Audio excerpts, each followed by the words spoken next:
আইনকে বুড়ো আঙুল দেখিয়ে ধুলিয়ান হাই মাদ্রাসার টিআইসি বাইজিদ হোসেন মামলা করলেন কলকাতা হাইকোর্টে।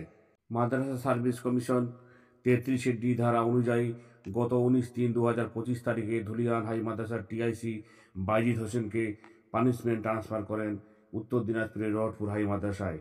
সেই পরিপ্রেক্ষিতে রহটপুর হাই মাদ্রাসায় অ্যাপয়েন্টমেন্ট ইস্যু করেন আইনকে বুড়ো আঙুল দেখিয়ে বাইজিদ দ্বারস্থ হন কলকাতা হাইকোর্টে। তার বিরুদ্ধে ছাত্রছাত্রী, এলাকাবাসী সহ শিক্ষক শিক্ষিকাদের একাধিক অভিযোগ। HM পোস্ট জোর করে আটকে রাখা অ্যাসিস্ট্যান্ট হেডমাস্টার হলেও এখনও কোর্টে বিচারাধীন। তাকে কোর্ট প্রভিশনাল অ্যাপ্রুভাল দিয়েছেন। গত কয়েক বছর আগে ছাত্রছাত্রীদের ইনসেন্টিভের 16 লক্ষ টাকা বিলি না করার অভিযোগ।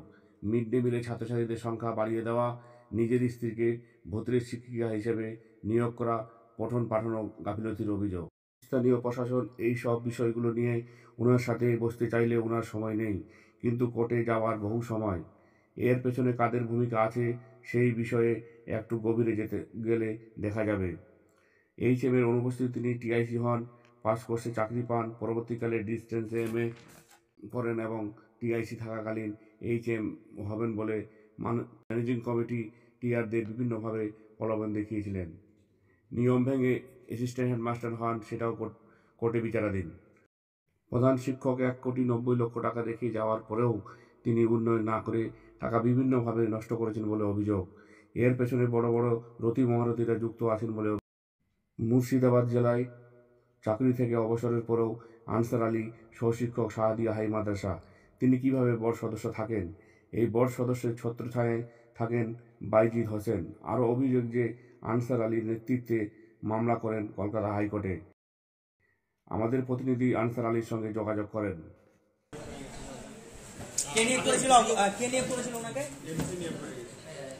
আপনি তো প্রথম কথা হচ্ছে বোর্ড নমিনি, আপনি মুর্শিদাবাদ ডিস্ট্রিক্ট থেকে, এবং আপনি এটা সংগঠনও করেন।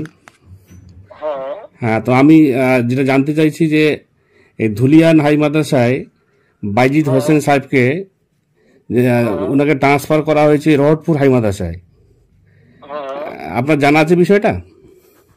হ্যাঁ, আমিও বিভিন্ন ভাবে আমিও সেই পত্র পত্রিকায় দেখছি, ওইগুলোতে দেখেছি আর কি। আমি থাকি, আমার বাড়ি ইসলামপুর। আচ্ছা। আর ফারাক্কা মালদার কুলে, বুঝলেন না। ফলে অতটা আমার সঙ্গে এখানে যোগাযোগও আমি করে উঠতে পারিনি, যোগাযোগ করিও অনেকে আর কি।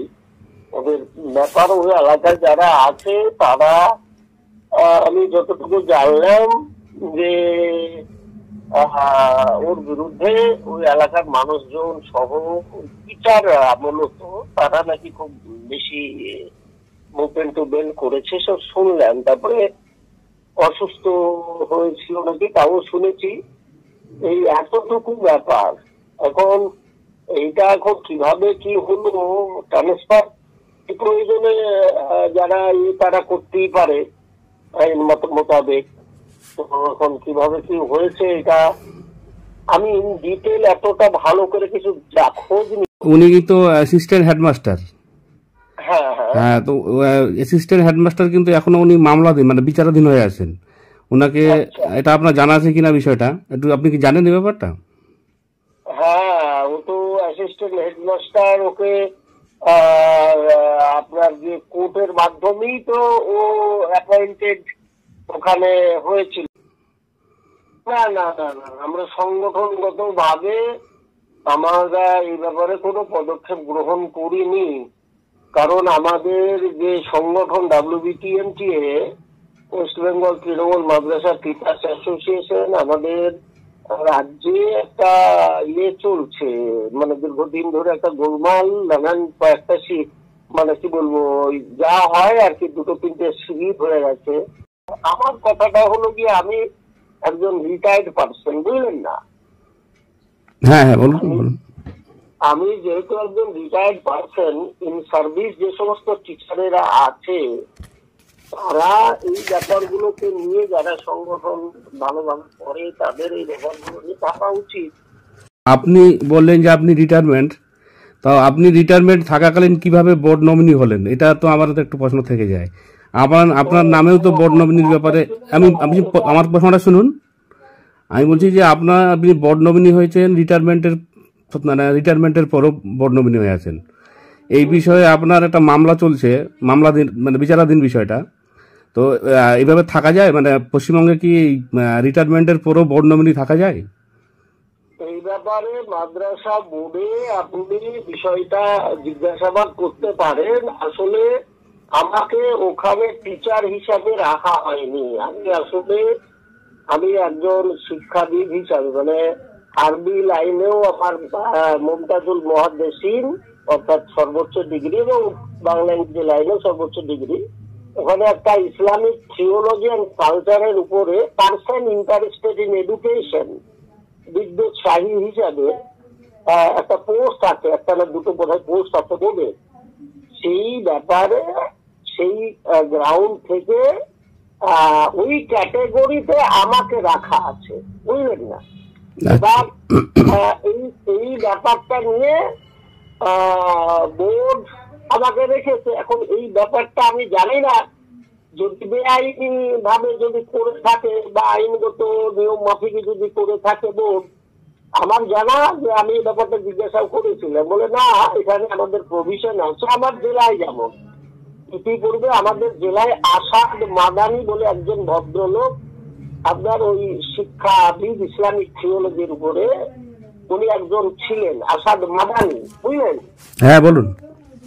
তো সেই আসাদ মাদানি ওনার মেয়াদ শেষ হয়ে যাওয়ার পরে ওই রকম কোয়ালিফাইড লোক বোথ সাইডে থাকার জন্য আমাকে ওখানে একজন শিক্ষাবিদ হিসাবে ওখানে নমিনি হিসাবে মেম্বার হিসাবে রেখেছেন। এখন সেটা বোর্ডের বিষয়, আপনারা এ ব্যাপারে জিজ্ঞাসা করলে বোর্ডকে জিজ্ঞাসা করতে পারেন, এই আর কি। বাইজিৎ বাবু হচ্ছে মামলা করেছেন, মানে ট্রান্সফার নেবেন না এই ধরনের একটা মামলা, কোর্টে একটা মামলা করেছেন। এই বিষয়টা কি আপনার জানা আছে?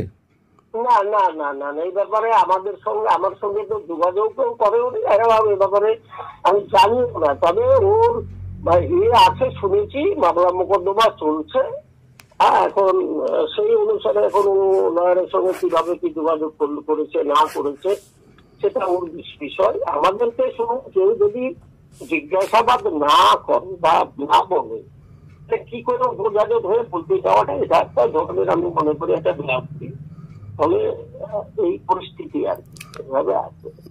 শেষ প্রশ্ন করছি, তাহলে আপনাদের সংগঠনের দিক থেকে এখন বর্তমান কি ব্যবস্থা নিচ্ছেন আপনারা বাইজিৎ হোসেন সম্পর্কে? মানে এখন তো সব জেনেছেন যে এই পরিস্থিতি, অর্থনৈতিক তজরুপ থেকে শুরু করে অনেক কিছুই যেটা জানা যাচ্ছে। তো এই সব ব্যাপারে আপনারা তো সাংগঠনিক দিক থেকে কোনো ব্যবস্থা নেবেন কিনা এটা আপনাদের চিন্তা ভাবনা?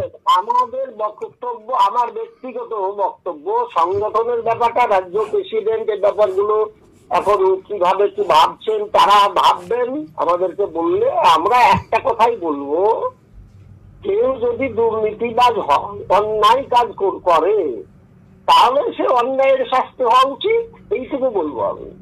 চুপচাপ ভালো কাজ।